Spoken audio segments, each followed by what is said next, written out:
ഉണ്ണി മുകുന്ദൻ്റെ Marco 100 കോടി കവിഞ്ഞ് മുന്നേറുമ്പോൾ പ്രേക്ഷകരും ആരാധകരും ചോദിക്കുന്ന ചോദ്യമുണ്ട്, രണ്ടാം ഭാഗത്തിൽ അഭിനയിക്കുന്ന സൂപ്പർ സ്റ്റാർ ആര്?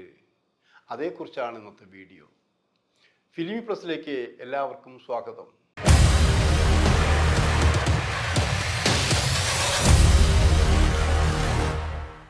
ഗോഡ് ഫാദർ ഇല്ലാത്ത ഉണ്ണി മുകുന്ദൻ്റെ വളർച്ച ഒരൊറ്റ സിനിമയുടെയാണ് എന്ന് പറയുന്നവരുണ്ട്.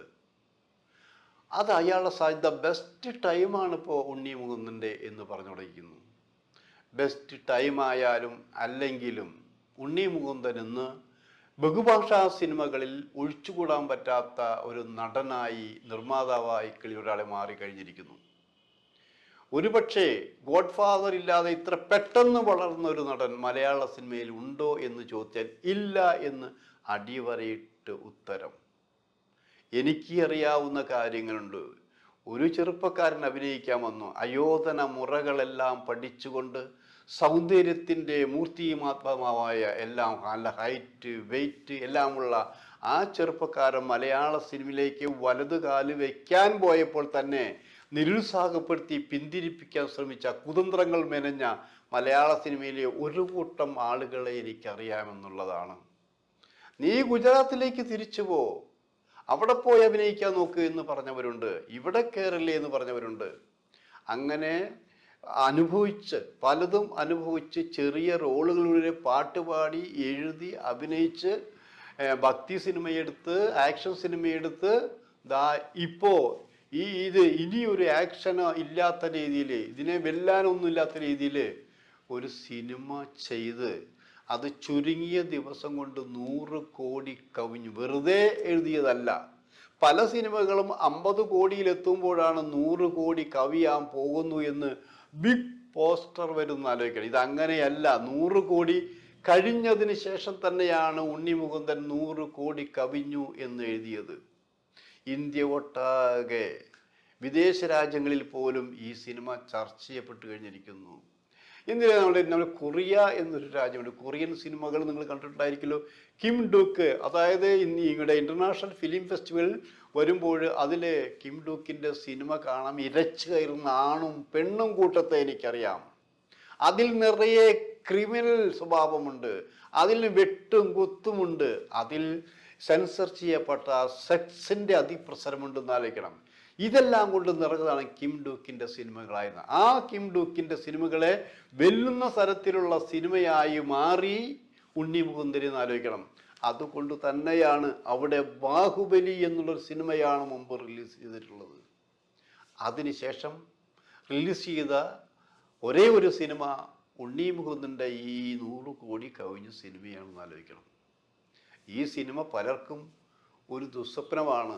ദുസ്വപ്നം കണ്ട് ഞെട്ടി ഉണരുന്ന പോലെയാണ് പല നിർമ്മാതാക്കളും ഞെട്ടി ഉണരുന്നത്.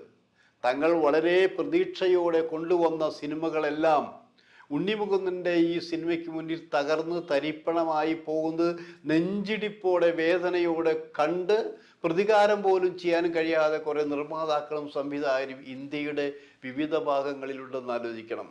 അങ്ങനെ പിടിച്ചു കെട്ടാൻ പറ്റും ഒരു അശ്വമേധം പോലെ, ധൈര്യമുണ്ടെങ്കിൽ എൻ്റെ സിനിമയെ പിടിച്ചു കെട്ട് എന്ന് പറയുന്ന പോലെ ഉള്ളൊരു നീക്കമാണ് ഉണ്ണി മുകുന്ദൻ പോലും വിചാരിക്കാത്ത രീതിയിൽ നടന്നുകൊണ്ടിരിക്കുന്ന ആലോചിക്കണം. ഇതിനെ അത്ഭുതമെന്ന് പറയണോ ചോദിക്കുന്നവരുണ്ട്. എന്തുകൊണ്ടാണ് സിനിമ ഇങ്ങനെ ഓടുന്നത് ചോദിക്കുന്നവരുണ്ട്. ചെറുപ്പക്കാർ ഈ സിനിമ ഇടിച്ചു കയറി കാണാൻ പോകുന്ന എന്തുകൊണ്ട് ചോദിക്കുന്നവരുണ്ട്. ചെറുപ്പക്കാരുള്ള വീട്ടിൽ അച്ഛനമ്മമാർ നെഞ്ചത്ത് കൈവച്ച് എന്താണ് ഇത്തരം സിനിമകളെന്ന് കാണുന്നത് ചോദിക്കുന്നവരുണ്ടെന്ന് ആലോചിക്കണം. വേറെയും പറഞ്ഞു കേൾക്കുന്നത് എന്താ, ഇതിൻ്റെ നിർമ്മാതാവും സംവിധായകനും ഒക്കെ ഒരുതരം മാനസിക രോഗം ബാധിച്ചത് കൊണ്ടായിരിക്കാം ഇങ്ങനെ ഒരു സബ്ജക്റ്റ് എടുത്തെന്ന്. അവർക്കാണോ മാനസിക രോഗമുള്ളത്? ഇതെടുത്തവർക്കില്ലേ? ഇത് കാണുന്നവർക്കില്ലേ? പല പ്രാവശ്യം കാണുന്നവർക്കില്ലേ? ഈ പണം കൈനീട്ടി വാങ്ങുന്നവർക്കില്ലേ? എല്ലാവരും ഒരു തരത്തിലുള്ള മാനസിക രോഗം. അതിനേക്കാൾ മാനസിക രോഗികൾ സെൻസർ ബോർഡുകാരില്ലേ? സെൻസർ സർട്ടിഫിക്കറ്റ് ആദ്യം കൊടുത്തുകൊണ്ട് പിന്നെ റിവൈസിങ് കമ്മിറ്റി കൊണ്ട് വലിയ പോറലേൽപ്പിക്കാതെ തള്ളിവിട്ട സെൻസർ ബോർഡ് മെമ്പർമാർക്കും മാനസിക രോഗമില്ലേ എന്ന് ചോദിക്കുന്നവരുണ്ട്. എന്തൊക്കെ ചോദിച്ചാലും ശരി, ഈ അടുത്ത കാലത്ത് ഇറങ്ങിയ നോൺ സ്റ്റോപ്പ് എന്ന് പറയാവുന്ന സിനിമ, ഇത് ലാഗില്ല എന്ന് പറയാവുന്ന സിനിമ. അതായത് നമ്മൾ ഇത്രയും ബീഭത്സമായ രംഗങ്ങൾ ഉണ്ടായിട്ട് പോലും അത് വീഡിയോ ഒന്നുമില്ലാതെ കണ്ട് ആസ്വദിക്കുന്നൊരു തലമുറ ഇവിടെ ഉണ്ടായിരിക്കുന്നു എന്നുള്ളതാണ്. ആ തലമുറയെക്കുറിച്ച് ഓർക്കുമ്പോൾ വേദനിക്കുന്നവരുണ്ട്, വേവലാതിപ്പെടുന്നുണ്ട് എന്നായിരിക്കണം. അങ്ങനെയുള്ള ഈ സിനിമയ്ക്ക് രണ്ടാം ഭാഗം വരുന്നു എന്നാണ് പറയുന്നത്. എത്ര പെട്ടെന്നാണ്! പലരും പല സിനിമകൾ ഷൂട്ട് ചെയ്യുമ്പോൾ രണ്ടാം ഭാഗത്തിൻ്റെ കുറേ പോർഷൻ എടുത്തു വച്ചിട്ടാണ് രണ്ടാം ഭാഗം അവർ ഷൂട്ട് ചെയ്യാൻ പോകുന്നത്. ഇതങ്ങനെയല്ല. കാരണം ഇനി ഇതിൻ്റെ ഒരു രണ്ടാം ഭാഗം വരാൻ സാധ്യതയില്ല. എങ്ങനെ ഇതിന് രണ്ടാം ഭാഗം ഉണ്ടായി? ഇതിൻ്റെ മുകളിൽ അതുക്കും മീതെ എന്ന് പറയുന്ന പോലെ ഇതിൻ്റെ മീതെ നിൽക്കുന്ന തരത്തിൽ ഈ സിനിമ എങ്ങനെ എടുക്കാൻ പറ്റും എന്നാണ് ആദ്യത്തെ ചോദ്യം. ആ ചോദ്യത്തിന് മുന്നിൽ ഒരു സംശയത്തോടെ നിൽക്കുകയാണ്.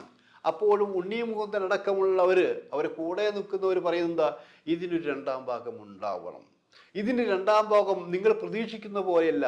ഉണ്ണി മുകുന്ദൻ്റെ ഈ സിനിമ പ്രതീക്ഷിക്കുന്ന പോലെയാണ് നിങ്ങൾ മുമ്പ് വിചാരിച്ചിട്ടുണ്ടാകുമോ ഇങ്ങനെയായിരിക്കും ഉണ്ണി മുകുന്ദൻ്റെ സിനിമ എന്നുള്ളതല്ല. ഉണ്ണി മുകുന്ദന് വേറെ സ്റ്റൈൽ കൊണ്ടുവന്നു.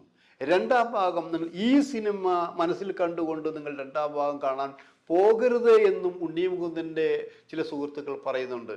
പക്ഷെ ഈ ഉണ്ണി മുകുന്ദൻ്റെ ഈ സിനിമ രണ്ടാം ഭാഗത്തിൽ ഒരു സൂപ്പർ സ്റ്റാർ അഭിനയിക്കാൻ പോകുന്നു.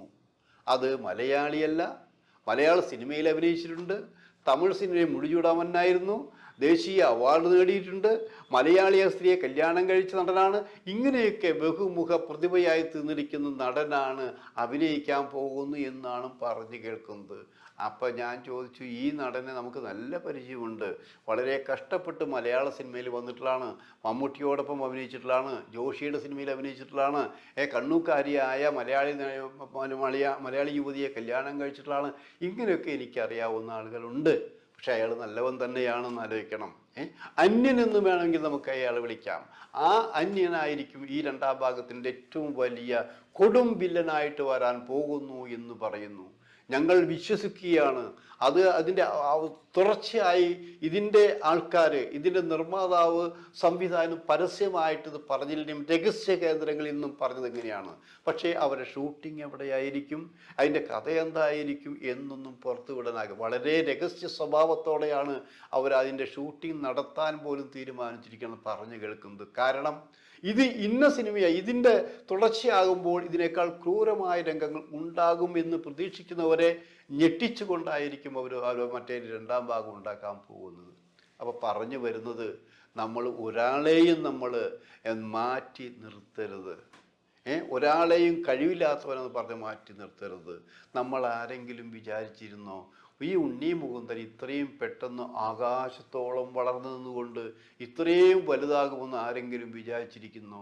അതുമാത്രമല്ല, ഏവരും വെറുക്കപ്പെടേണ്ട ഒരു സിനിമ എന്ന് പറഞ്ഞ് പ്രചരണമുണ്ടായിട്ട് പോലും വെറുക്കപ്പെടാൻ ഒരു ന്യൂനപക്ഷത്തിനെ മാത്രം കിട്ടിക്കണ്ട് ഭൂരിപക്ഷം പേരും പല പ്രാവശ്യം കണ്ട് ബഹുഭാഷകളിൽ മുന്നേറിക്കൊണ്ടിരിക്കുന്ന ഈ സിനിമയെ തൽക്കാലം അംഗീകരിക്കുകയല്ലാതെ നമുക്ക് എന്ത് ചെയ്യും? എന്തായാലും ഉണ്ണി മുകുന്ദൻ എപ്പോഴും ചേഞ്ച് ആഗ്രഹിക്കുന്ന ഒരു നടനാണ്, ചേഞ്ച് ആഗ്രഹിക്കുന്ന ചെറുപ്പക്കാരനാണ്, ഒരേ സബ്ജക്റ്റിൽ മാത്രം വിശ്വസിക്കുന്ന ആളല്ല. അതുകൊണ്ട് ഇതിൻ്റെ മാർക്കോടെ രണ്ടാം ഭാഗം ഉചിതമായ രീതിയിൽ, വളരെ നല്ല രീതിയിൽ ഉണ്ടായിരിക്കട്ടെ എന്ന് നമുക്ക് വിശ്വസിക്കാം, ആശ്വസിക്കാം.